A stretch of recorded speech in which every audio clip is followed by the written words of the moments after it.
जय हिंद। स्वागत है आपका हमारे इस YouTube चैनल में। आज हम गणित के समीकरण के गति के समीकरण के बारे में समझेंगे कि गति के 3 समीकरण है। इसका जो थ्योरी है हमने थ्योरी क्लास में कंप्लीट कर लिया था।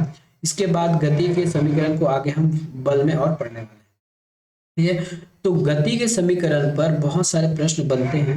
एग्जाम में आपको प्रश्न भी पूछा जा सकता है। एक बार जब एग्जाम हुआ था कि प्रयोगशाला सहायक में, तो उसमें नीट में जिस प्रकार से प्रश्न आते हैं ना, उसी प्रकार से प्रश्न पूछ दिया गया था। 100 प्रश्न में तो 50 प्रश्न केवल और केवल, है ना, मतलब यदि साइंस पोर्शन से जितने भी प्रश्न पूछा गया होगा उसका 50% आपके आंकिक प्रश्न पर आधारित है। कोई उस समय एक्सपेक्ट भी नहीं किया होगा कि उसमें आंकिक प्रश्न भी पूछा जाएगा।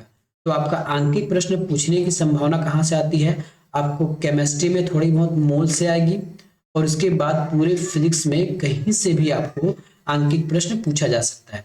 तो वो पिछला जो गलती नहीं हुआ है वो दोबारा किसी के साथ ना हो, इसलिए हम आंकिक प्रश्न करते हुए भी चलेंगे। आज हम करेंगे कि गति के समीकरण की चर्चा करेंगे। यहाँ पे आपको गति के 3 समीकरण दिख रहे होंगे, है ना। पहला समीकरण का जो इक्वेशन है वो लिखा है v बराबर u plus a t. Next समीकरण है s बराबर u t plus a t square half. और तीसरा समीकरण है u square v square is equal to u square plus 2as। तो इस समीकरण में तीन समीकरण से हम क्या क्या मान निकाल सकते हैं, किस प्रकार से मान निकाल सकते हैं, कंप्लीट चर्चा करेंगे इस वीडियो पर नए तो पहले पूरा वीडियो देख लीजिएगा। वीडियो का कंटेंट पसंद आए तो ही चैनल को सब्सक्राइब और वीडियो को लाइक कीजिएगा। चलिए हम स्टार्ट करते हैं। जब कोई वस्तु एक समान त्वरित गति से गति करती है तो वह एक निश्चित समय अंतराल में वस्तु के वेग, त्वरण और समय की दूरी के संबंधित स्थापित होता है। जब कोई वस्तु जो है समान गति से गति कर रही है तो उसके बीच में समय, त्वरण, वेग और दूरी में कुछ भी यदि कोई संबंध स्थापित होती है तब हम उसको गति के समीकरण के नाम से जानते हैं। सबसे पहले समीकरण ये है। आप इस समीकरण से क्या निकाल सकते हैं? तो इस समीकरण में आप, यदि आपको त्वरण दिया गया है, टाइम दिया गया है ना, वेग दिया गया है, तो आप इसमें प्रारंभिक और अंतिम वेग निकाल सकते हैं। तो ये प्रथम समीकरण हमारे वेग और समय पर डिपेंड करता है या फिर वेग और समय से संबंधित है। दूसरा जो समीकरण है s equal to u t plus a t half square, ये जो मान है आप इससे दूरी निकाल सकते हैं और समय भी निकाल सकते हैं। तीसरे समीकरण से भी आप डिस्टेंस निकाल सकते हैं, एस जो है जो इस डिस्टेंस को दिखा रहा है। लेकिन यदि कोई ऐसा प्रश्न आ गया जिसमें समय नहीं दिया गया है, प्रारंभिक और अंतिम वेग दिया गया है, तब की स्थिति में आप यहाँ से भी दूरी निकाल सकते हैं। तो ये तीनों फार्मूले पर किस प्रकार से प्रश्न बनेंगे, कैसे कैसे प्रश्न बनेंगे, वो सब हम डिटेल में देखने वाले हैं। चलिए सीधा प्रश्न पर चलते हैं। आज का पहला प्रश्न है और ये हमने बुक से लिया है। किस बुक से? जो छत्तीसगढ़ में पढ़ाई जाती है क्लास 9 से क्लास 6 से लेकर 10 तक के भौतिक में, वहां से हमने ये प्रश्न को लिया है गति के चैप्टर से। ठीक है, प्रश्न पढ़िए। एक पिंड जो है 4 मीटर प्रति सेकंड के वेग से गतिशील है। ठीक है, 4 मीटर प्रति सेकंड के वेग से गतिशील है, इसका मतलब ये u है, अब प्रारंभिक वेग है। यदि इसका त्वरण 2 मीटर प्रति सेकंड स्क्वायर से इसमें त्वरण लगता है, त्वरण मतलब a, तो 5 सेकंड बाद इसका वेग तथा इसकी तय की गई आपको दूरी की गणना करना है। ठीक है, हमको क्या क्या निकालना है? तो इसका अंतिम वेग निकालना है और ये कितनी दूरी तय करेगी इसकी गणना करनी है। जब सबसे पहले जब भी एग्जाम में प्रश्न आए तो आप शांत दिमाग से लिख लीजिएगा कि हमको क्या क्या दिया गया है। तो हमको u दिया गया है, u कितना दिया गया है? 4 मीटर दिया गया है, u मतलब प्रारंभिक वेग, मैं बार बार बोल रहा हूँ, है ना। और हमको त्वरण दिया गया है, त्वरण इज इक्वल टू a दिया गया है 2 मीटर स्क्वायर, ये माइनस में होगा। ठीक है, तो और हमको टाइम भी दिया गया है, क्या? 5 सेकंड टाइम दे दिया गया है। अब हमको क्या निकालना है? इसमें वेग निकालना है और दूरी निकालना है। तो वेग से हम निकालेंगे पहला समीकरण से। ठीक है, वेग निकालने, तो वेग का समीकरण आपको पता होगा, v बराबर u प्लस ए टी। हम इस समीकरण से क्या निकालेंगे? अंतिम वेग निकालेंगे। तो मान रखते जाइए, u का मान दिया गया है 4 मीटर प्लस a त्वरण दिया गया है हमको 2 और टाइम दे दिया गया है 5 सेकंड। ठीक है, टाइम दे दिया गया है 5 सेकंड। तब इसका आंसर क्या हो जाएगा, 5 दूनी 10, 10 और 4 14। ठीक है, ये हो जाएगा 5 दूनी 10 प्लस 4, तो वेग हो गया हमारे पास 14 मीटर प्रति सेकंड। तो 5 सेकंड बाद इसका वेग हो जाएगा 14 मीटर प्रति सेकंड। ठीक है, 14 मीटर प्रति सेकंड। अब इसको चाहते तो मैनुअली भी निकाल सकते थे। यदि एग्जाम में आपको पता चल गया कि यदि आपको ये याद नहीं आया, तब कैसे करेंगे, आपको स्पेशल इसमें निकालना पड़ेगा। कैसे निकालना है, देखिए हमारे पास इनिशियल कितना था 4, ठीक है, और 2 मीटर प्रति सेकंड के स्पीड से त्वरण लग रहा है ना, 2 मीटर। तो पहले सेकंड में इसको जोड़ेंगे तो क्या हो जाएगा, पहले सेकंड में हमने जोड़ा तो पहले सेकंड में ये हो गया 6, फिर से दूसरे सेकंड में जोड़ेंगे तो ये हो जाएगा 6 2 8 हो गया। अब तीसरे सेकंड में फिर से 2 मीटर जोड़ेंगे तो ये हो जाएगा 8 2 10। ठीक है, अब हम फिर से चौथे सेकंड में आते हैं तो ये 12 हो जाएगा, 12 में फिर से 2 जोड़िए तो 5वें सेकंड में ये 14 हो जाएगा। तो इस प्रकार भी आप मैनुअली निकाल सकते हैं त्वरण को, ठीक है, वेग को। लेकिन यदि हमको डिस्टेंस निकालना है तो आपको सूत्र पता ही होना चाहिए। डिस्टेंस कहाँ से निकालेंगे, गति के द्वितीय समीकरण से। ये पहले समीकरण से निकाला गया था, अब गति के जो द्वितीय समीकरण है उस समीकरण से हम इसका डिस्टेंस निकालेंगे। चलिए डिस्टेंस निकाल के देखते हैं।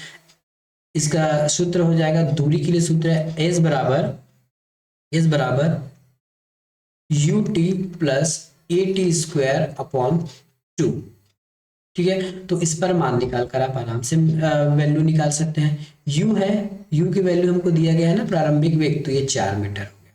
टी दिया गया है हमको 5, टी 5 हो गया, प्लस ए त्वरण कितना दिया गया है, त्वरण हमको दिया गया है 2। ठीक है, और टाइम कितना दिया गया है, फिर से 5, 5 स्क्वायर है तो 5 को डबल कर दीजिए अपॉन 2। ठीक है, कुछ इस प्रकार से है। तो इस 2 से ये वाला 2 गया। ठीक है, ये हो जाएगा 5 चौके 20 प्लस 5 में 25, 20 और 25 को जोड़ेंगे तो ये हो जाएगा हमारा 45। ठीक है, 45 मीटर। तो जो कोई पिंड है वो 45 मीटर दूरी तय करेगा 5 सेकंड में। तो हमारा आंसर 2 हो जाएगा, वेग हो जाएगा 14 और डिस्टेंस हो जाएगा 45। ठीक है, तो इस प्रकार से आपको इसकी गणना करनी थी। अगला प्रश्न, उदाहरण नंबर 5 जो आपके बुक से लिया गया है। एक कार 4 मीटर प्रति सेकंड की। अब देखिए यहाँ पे जब भी आपको मात्रक से पता चल जाएगा कि ये वेग है कि त्वरण है, त्वरण में जब भी आएगा तो ये स्क्वायर होके आ जाएगा, है ना, सेकंड में एस में स्क्वायर लगा रहेगा। ठीक है, एस में स्क्वायर लगा रहेगा। मीटर 4 मीटर प्रति सेकंड की समान त्वरण से गतिमान है। तो गति प्रारंभ करने के 10 सेकंड बाद वह कितनी दूरी तय करेगा। ठीक है, कितनी दूरी तय करेगा, हमको यहाँ पे डिस्टेंस ही निकालना है। ठीक है, यहाँ पे डिस्टेंस निकालना है। डिस्टेंस का फार्मूला होता है s equal to u t plus a t square upon half. अब देखिए हमारे पास कुछ कुछ दिया गया है क्या, तो एक कार, तो हमको ए दे दिया गया, ये ए की वैल्यू है ना, हमको त्वरण दे दिया गया है। ठीक है, त्वरण दे दिया गया है। क्या यू कहीं पे दिया गया है क्या, यू मतलब प्रारंभिक वेग दिया गया है क्या, प्रारंभिक वेग कहीं भी नहीं दिया गया है। इसका मतलब मैं यहाँ कुछ यहाँ लिख देता हूँ, ए इज इक्वल टू हमको दिया गया है 4, यू दिया गया है 0, नहीं दिया था 0। तो गति प्रारंभ करने के 10 सेकंड बाद t इज इक्वल टू 10, इतना ही मान दिया गया है। अब हम इसको पुट अप करेंगे तो हाँ, ये इस मान को यदि हम इस सूत्र में पुट कर दें तो हमको वैल्यू निकल जाएगी। टी की वैल्यू वी की वैल्यू तो 0 है। यदि यहाँ मैं 0 रखूंगा तो ये टर्म सारा मेरा 0 हो जाएगा, है ना। यदि इस सूत्र में यदि मैं मान रखता हूँ तो u की वैल्यू तो 0 है, तो इस टर्म में ये पूरा 0 हो जाएगा। वैसे होता है ऐसा ही, देख लीजिए 0 × 10, क्योंकि 10 हमारे टाइम हमारे पास 10 है, प्लस e की वैल्यू है 4, ठीक है, और t की वैल्यू है 10 × 10 क्योंकि स्क्वायर में, और अपॉन 2। देखिए ये टर्म पूरा 0 हो गया। इसलिए जब भी आप एग्जाम में बनाएंगे आपका समय बर्बाद मत कीजिएगा। यदि आपको पता चल गया कि वो टर्म 0 तो उस टर्म को छोड़ दीजिए। ठीक है, तो ये हो जाएगा 2 से कटेगा, ये 5 बार में काट देते हैं, 5 दाम 50 और 50 और 4 को गुना करेंगे तो ये हो जाएगा 200 मीटर, या फिर 5 चौके 20, 20 को 10 से गुना कर लीजिए, 20 × 10 इज इक्वल टू हो जाएगा 200 मीटर। तो ये जो पिंड है या फिर कार है 200 मीटर की दूरी तय करेगी। अगला प्रश्न, उदाहरण नंबर 6। एक गाड़ी है 36 किलोमीटर प्रति आवर की स्पीड से चल रही है। ठीक है, जब उसमें ब्रेक लगाया जाता है, जब भी याद रखिएगा फिजिक्स आपको समझाते जाएगा, ब्रेक लगाया गया है मतलब उसका अंतिम वेग जीरो हो गया। अंतिम वेग को हम v से दर्शाते हैं, v is equal to zero. ठीक है, अंतिम वेग जीरो होने पर उसमें 0.5 मीटर का मंदन उत्पन्न हो जाता है, मतलब हमको त्वरण भी दे दिया गया है। ठीक है, हमको इसमें क्या दे दिया गया है, त्वरण भी दे दिया गया है। तो गाड़ी रुकने से पहले कितनी दूरी तय करेगा, यहाँ पे हमको डिस्टेंस निकालना है। यहाँ आपको कहीं समय दिया है क्या, हमको यहाँ कहीं भी समय नहीं दिया गया है, कहीं इसमें हमको समय दिया गया है क्या, नहीं दिया गया है। देखिए हमारे पास दूरी निकालने के दो फार्मूले हैं। पहला formula s equal to u t plus a t square upon half, ये पहला है। और एक मतलब ये दूसरा सूत्र है, लेकिन डिस्टेंस निकालने का ये पहला सूत्र है। दूसरा एक और सूत्र है हमारे पास डिस्टेंस निकालने का, वो है आपके यू स्क्वायर वी स्क्वायर बराबर यू स्क्वायर प्लस 2s। यह मैंने पहले बताया है कि जो पहला वाला सूत्र है, जब हमको t दिया रहेगा, टाइम की चर्चा होगी, तब हम वहां से डिस्टेंस निकाल सकते हैं। क्योंकि इस उदाहरण नंबर 6 में कहीं भी टाइम के बारे में चर्चा नहीं हुआ है। ठीक है, टाइम के बारे में कहीं भी कुछ भी चर्चा नहीं हुआ है, इसलिए हम इस फार्मूले पर मान नहीं रखेंगे। अब इस फार्मूले पर मान रख के आंसर निकालने की कोशिश करेंगे। चलिए हम आंसर निकालने की कोशिश करते हैं। ठीक है,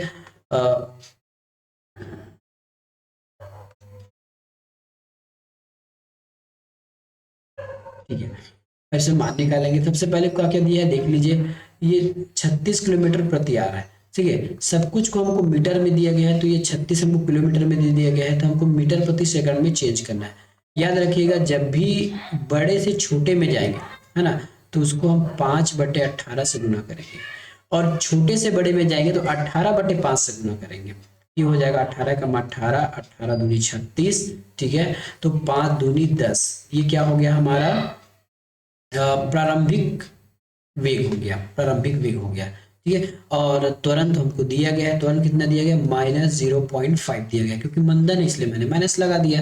अब हम क्या दूरी निकालने की कोशिश करते हैं। ठीक है, v तो हमको निकालना है, तो ये 0 हो गया, ये तो हमको निकालना ही है। ठीक है, चलिए u की वैल्यू दी गई है क्या, u की वैल्यू हमने अभी निकाला है, u स्क्वायर 10, तो ये हो गया 10 गुना 10 प्लस 2, ए की वैल्यू क्या है माइनस, ये हो गया आपके -0.5, एस हमको निकालना है। ठीक है, एस तो हमको निकालना है। तो इस प्रकार यदि इस पूरे टर्म को सॉल्व करेंगे, ठीक है, इस पूरे टर्म को हम सॉल्व करते हैं, सॉल्व करेंगे तो ये हो जाएगा 10 दाम 100 प्लस, या प्लस देखिए माइनस है तो माइनस हो जाएगा। ठीक है, माइनस है तो माइनस हो जाएगा, 2 को आधे से माइनस करेंगे, सॉरी गुना करेंगे, 2 को -0.5 से माइनस इंटू करेंगे तो यहाँ हो जाएगा 1। ठीक है, और एस जेव कहते हो, तो हम एस को इधर पक्षांतर कर दें क्या, एस को हमने इधर पक्षांतर कर दिया यहाँ पे। ठीक है, यहाँ वी मान लीजिए, फिर हमारे पास वी ही है, वी हमारे पास 0 है, एस को हमने इधर पक्षांतर कर दिया, इसको हमने क्या किया, पक्षांतर कर दिया। अब इसकी वैल्यू क्या आएगी ये देखिएगा। ठीक है, इसकी वैल्यू 1s है, सॉरी ये 1s हो जाएगा, इस प्रकार ये 1s हो गया, प्रकार ये 1s हो गया। यदि 1s को इधर माइनस करेंगे, पक्षांतर करेंगे, तो s लिखा जाएगा और ये हो जाएगा 100। तो डिस्टेंस कितना दूरी कवर किया, 100 मीटर। ठीक है, तो ये तीसरे फार्मूले पर हमने आपको प्रश्न रख के बता दिया, तीसरे फार्मूले पर हमने आपको प्रश्न सॉल्व करके बता दिया। अब कुछ और प्रश्न देखते हैं। एक वस्तु को 10 मीटर प्रति सेकंड के वेग से ऊपर की ओर फेंका जाता है, वह उच्चतम बिंदु पर 5 सेकंड में पहुंच जाती है। जब वह लौट कर आएगी तो पृथ्वी पर टकराने से पहले उसका वेग क्या होगा। ठीक है, वेग क्या होगा। प्रश्न कुछ इस प्रकार है, इसको ध्यान से देखिएगा, प्रश्न आपको ऐसे ही घुमाया जाएगा। इसको यहाँ पे फेंक दिया गया, पत्थर को फेंका गया तो ये 5 सेकंड में ऊपर पहुंच गया। ठीक है, यहाँ तक तो ठीक है।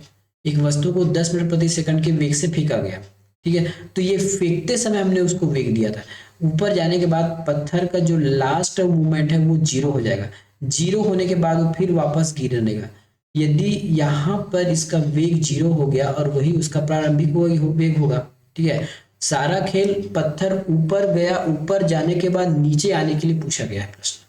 ठीक है, ध्यान से देखिए, कभी एग्जाम में आपने 10 को जो 10 मीटर प्रति सेकंड इसमें प्रश्न में जो लिखा गया है, इसे यदि इसे आपने प्रारंभिक वेग मान लिया तो फिर आपका काम हो गया खराब।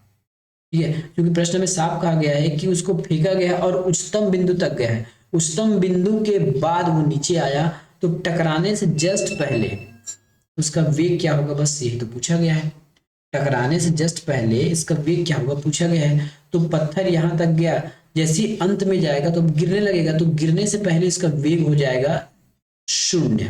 तो हम यहां से इसको आरंभ मानते हैं। ठीक है, तो यहां से इसका आरंभ है 0। अब आने में भी 5 सेकंड लेगा। ठीक है, आने में भी 5 सेकंड लेगा।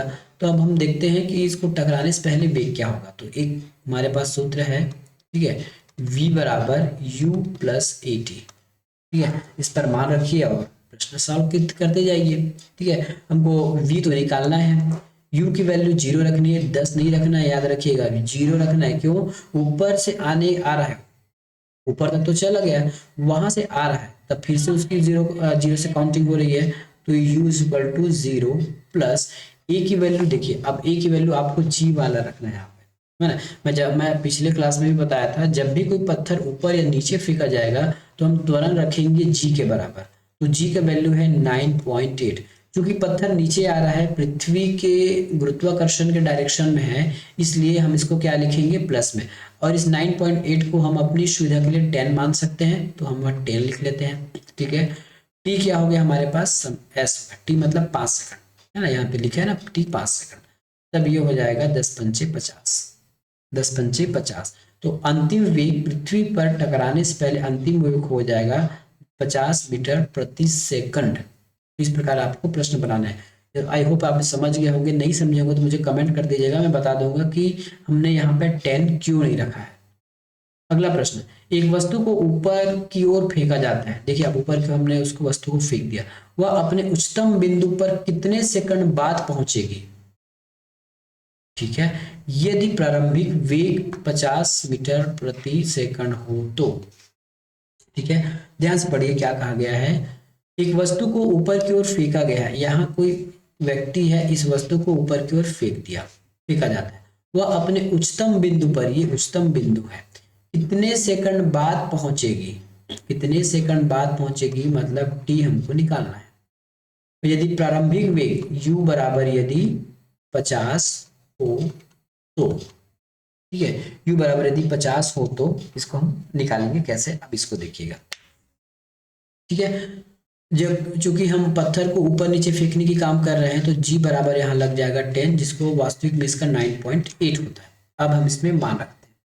ठीक है, अब हम इसमें मान रखते हैं, तो हमको अंतिम वेग u प्लस ए टी, ठीक है, u plus a T, v plus a T. v तो हमको अंतिम वेग तो पता नहीं है, तो अंतिम वेग पता नहीं है तो इसको हम 0 लिखेंगे। u प्रारंभिक वेग कितना है, प्रारंभिक वेग है 5 मीटर। ठीक है, अब देखिए पत्थर को ऊपर फेंका जा रहा है, इसका मतलब है कि गुरुत्वाकर्षण के विपरीत डायरेक्शन में। ठीक है, पत्थर को गुरुत्वाकर्षण के विपरीत डायरेक्शन में फेंका गया है, तब ये g की वैल्यू प्लस में ना होकर माइनस हो जाएगी, क्योंकि ऊपर की ओर जा रही है ना, पृथ्वी के अपोजिट डायरेक्शन में जा रही है। फिलहाल जो पत्थर है वापस जरूर आएगी, लेकिन वापस आने की यहाँ बात ही नहीं हुई है, ऊपर जा ही रहा है, तो उच्चतम बिंदु तक, यहाँ तक पहुंचने में कितना समय लगेगा। अभी ऊपर जा ही रहा है तो हम g की वैल्यू लिखेंगे माइनस में, यहाँ पे हो जाएगा -10। समय कितना लगेगा वही तो हमको निकालना है, समय कितना लगेगा यही हमको निकालना है। तब ये हो जाएगा 50 माइनस 10t, 50 माइनस 10t। अब 10t को पक्षांतर करेंगे तो ये हो जाएगा 10t is equal to 50। t की वैल्यू हो जाएगी 0 से 0 काट दीजिए, ये हो जाएगा 5। तो 5 सेकंड लगेगा। कितना सेकंड लगेगा, 5 सेकंड लगेगा, 5 सेकंड लगेगा उस पत्थर को पहुंचने में, उच्चतम बिंदु तक पहुंचने में। आंसर हो जाएगा 5 सेकंड, ये हमारा आंसर है। अगला प्रश्न, एक वस्तु को 82 मीटर प्रति सेकंड के वेग से ऊपर की ओर फेंका जाता है, वह कितने समय बाद अपने अधिकतम ऊंचाई पर पहुंच जाएगी। ठीक है, कितने समय पर वह अधिकतम ऊंचाई पर पहुंच जाएगी। इस प्रकार के प्रश्नों को आप कई बार शॉर्टकट भी बना सकते हैं। शॉर्टकट कैसे बनाएंगे ये देखिए, ये हो जाएगा आपका gt is equal to u, gt is equal to u, एक नया सूत्र है gt is equal to u. अब यहाँ से भी आप मान निकाल सकते हैं। जी इज इक्वल टू अब हो जाएगा आपका, या फिर हमको टाइम निकालना है ना, तो टाइम को ले लीजिए, T is equal to U upon G. यहाँ से भी आप डायरेक्ट टाइम निकाल सकते हैं, ठीक है, यहाँ से भी आप डायरेक्ट टाइम निकाल सकते हैं। वास्तविक में जो है हमारा कोई नया फार्मूला नहीं है, पुराना ही फार्मूला है, देख लीजिएगा। हम इस सूत्र से भी पुराने आंसर को ला सकते हैं। जैसे हमने लिखा है t is equal to U upon G, ठीक है, तो u की वैल्यू थी 50 और g की वैल्यू थी 10, तो ये 5 सेकंड यहाँ भी आ गया। कुछ नहीं है, केवल इसमें आपका अंतिम वैल्यू दिया नहीं रहता है, इसलिए हम इसको शॉर्टकट मान लेते हैं, ठीक है। तो इसी शॉर्टकट से हम यहाँ पे आंसर लाने की कोशिश करते हैं इस स्लाइड में, ठीक है। 82 मीटर प्रति सेकंड के फेंका जाता है वेग से, तो ये u बराबर हो जाएगा मेरे पास 82 मीटर प्रति सेकंड, ठीक है। टाइम निकालना है, g की वैल्यू तो हमको पता है 10, ठीक है, g की वैल्यू तो हमको पता है 10। तब हम क्या करेंगे, इसमें सीधा मान रख देंगे। u की वैल्यू कितना है 82, ठीक है, g की वैल्यू 10 रखते हैं, तो इसका मान आ जाएगा 8.2 सेकंड। 8.2 सेकंड इसका आंसर होगा। या आप उसको दूसरे तरीके से भी निकाल सकते हैं। दूसरे तरीके से कैसे निकाल सकते हैं, ये देखिए, हम इसको पिछले वाले तरीके से निकाल के बताते हैं आपको। पिछला तरीका क्या हमने लगाया था, v is equal to u plus g t कहिए या फिर ए टी कहिए, क्योंकि वस्तु को ऊपर नीचे फेंका जा रहा है, इसलिए हम ए की जगह जी का उपयोग किए हैं। v का मतलब हमको पता नहीं है, u प्रारंभिक में कितना है 82 लिख दिए, प्लस g का वैल्यू क्योंकि ऊपर जा रहा है ना, g ऊपर जा रहा है इसलिए -10 हो जाएगा, प्लस t, ठीक है। अगला लाइन में लिख लीजिए t -10 t, ठीक है। अब इस t को पक्षांतर करेंगे तो क्या हो जाएगा, ये होगा tan t is equal to 82। अब t की वैल्यू निकालना है तो 82 लिख दीजिए और नीचे 10 का भाग, देखिए लास्ट टर्म हमारा यही आ गया, उसी को मैंने वहां पे आपको शॉर्टकट बताया था 8.2 सेकंड, ठीक है। तो आप ये दोनों तरीकों से इस मान को आप निकाल सकते हैं। अगला प्रश्न देखते हैं। एक पिंड है, विरामावस्था से 2 मीटर प्रति सेकंड की समान त्वरण से चलना शुरू करती है। 2 सेकंड में पिंड द्वारा तय की गई दूरी को बताइए, ठीक है। 2 सेकंड में पिंड द्वारा तय की गई दूरी को बताइए, ठीक है। क्योंकि हम इसमें समय दे दिया गया है तो हम जो डिस्टेंस का फार्मूला जानते हैं, s equal to u t plus a t square upon 2, यहां से हम मान निकालेंगे। एस निकालना है, यू कहीं दिया गया है हमको, देखिए तो एक पिंड विरामावस्था से, ये साफ लिखा है विरामावस्था से, ठीक है। विरामावस्था का मतलब समझते हैं, फिजिक्स आपको हमेशा इशारा करती है, विरामावस्था का मतलब है जो इसका प्रारंभिक है, इनिशियल वेग है वो 0 है, मतलब u की वैल्यू 0 आने वाली है, ठीक है। चलिए, और t दिया गया है, क्या t दे दिया गया है 2 सेकंड, और कुछ दिया गया है, त्वरण दिया गया है, त्वरण दिया गया है, e इक्वल टू दे दिया गया है हमको 2। अब देखिए यहाँ पे u और t दिया है, तो u और t, u तो हमारे पास 0 है तो ये टर्म तो पूरा 0 हो जाएगा। अब जितना भी खेल होने वाला है ए टी स्क्वायर पर होने वाला है, ठीक है। तो s बराबर हो जाएगा ए टी स्क्वायर अपॉन 2। ए की वैल्यू क्या दिया गया है 2, त्वरण है, t की वैल्यू क्या दी गई है 2 सेकंड, तो 2 इंटू 2, ठीक है, और अपॉन 2, ये काटिए 2 दूनी 4, आंसर आ जाएगा। डिस्टेंस कितना कवर करेगा, तो s is equal to 4 metre, is equal to 4 metre की दूरी तय करेगी कोई विरामावस्था से पिंड।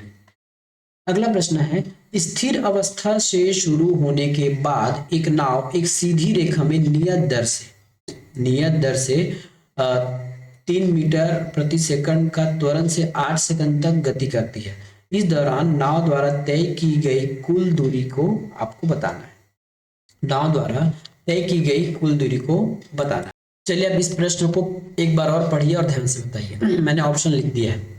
स्थिर अवस्था से शुरू होने के बाद एक नाव सीधी रेखा में नियत दर से 3 मीटर प्रति सेकंड के त्वरण से 8 सेकंड तक गति करती है। तो नाव द्वारा तय की गई कुल दूरी की आपको ज्ञात करनी है। मतलब इस प्रश्न में हमको दूरी पूछा गया है, ठीक है। अब ऑप्शन को ध्यान से देखिए। आप इस प्रश्न को केवल और केवल ऑप्शन से ही बना सकते हैं, ठीक है, ऑप्शन से ही बना सकते हैं, केवल और केवल ऑप्शन से। यदि यही सेम ऑप्शन यदि आपको प्रश्न में दे दिया जाए, एग्जाम में आ जाए, यही प्रश्न और यही ऑप्शन यदि आपको एग्जाम में आ जाए, तो आपको इस प्रश्न को सॉल्व करने की गलती नहीं करनी है। याद रखिएगा, हमको दूरी पूछा गया है और दूरी को हम नापते हैं मीटर में। दूरी को हम मापते हैं मीटर में, इसका मतलब एक कोई एक वैल्यू होगा और उसके बाद उसका मात्रक होगा। ऑप्शन में देख के बताइए आपके मात्रक मीटर कौन से हैं। पहले ऑप्शन को देखिए, इसमें लिखा है 96 मीटर सेकंड, है ना, मतलब एक सेकंड में इतना, जबकि दूरी का मात्रक केवल और केवल मीटर है। ये तो वेग को बता रहा है, ठीक है। वैसे ये वेग भी नहीं है, ये वेग भी नहीं है। बाकी जितने भी हैं केवल इसको ध्यान दीजिए, ये 96 मीटर लिखा हुआ है ना। तो कभी कभी उसके मात्रक को देखकर भी आपको प्रश्न अच्छे से लगाना है। यदि मात्रक पर आपने ध्यान नहीं दिया तब दिक्कत हो जाएगी, ठीक है। तो बाय ऑप्शन बनाएंगे तो ये 96 मीटर होगा। बाकी मीटर 6 नहीं है, बाकी कोई त्वरण है तो कोई वेग बता रहा है, कोई और कुछ बता रहा है, क्योंकि हमको दूरी निकालना है। दूरी केवल मीटर में निकलेगा। दूरी एक विमी राशि निकलती है, दो विमांश में नहीं रहता दूरी में। अब हम इस प्रश्न को सूत्र से बना के बताते हैं। तो एज इक्वल टू हो जाएगा you t plus a t square upon 2। प्रश्न में क्या क्या दिया गया है थोड़ा से अब ध्यान देंगे तो आपको पता चल जाएगा, और ध्यान से पढ़िए प्रश्न को। एक स्थिर अवस्था से शुरू होने पर, स्थिर अवस्था का मतलब है u इज इक्वल टू 0, प्रारंभिक वैल्यू 0 है, ठीक है। त्वरण दिया गया है a is equal to 3 metre और समय दिया गया है 8। इसमें पुटअप करेंगे तो आपको आंसर निकल कर आ जाएगा। u की वैल्यू 0 दिया गया है तो ये वाला टर्म पूरा 0 हो गया। अब जो भी खेल होगा ए टी स्क्वायर अपॉन 2 में होगा। ए की वैल्यू दी गई है 3, ठीक है। टी की वैल्यू दी गई है 8, तो 8 स्क्वायर है तो 2 बार 8 लिख दीजिए अपॉन 2, ठीक है। इस 2 से ये 4 बार में कट जाएगा। 4 तिया 12 और 12 अट्ठे 96, 96 मीटर। ये देखिए, तो इस प्रकार आपको प्रश्न सॉल्व करने थे। कुछ प्रश्न ऐसे होते हैं जो केवल ऑप्शन देख के ही बन जाते हैं, यदि आपको कंप्लीट नॉलेज है तो, नहीं तो फिर ऐसे बनाते रहिए एग्जाम में बैठ के, ठीक है। मिलेंगे नेक्स्ट वीडियो में, धन्यवाद।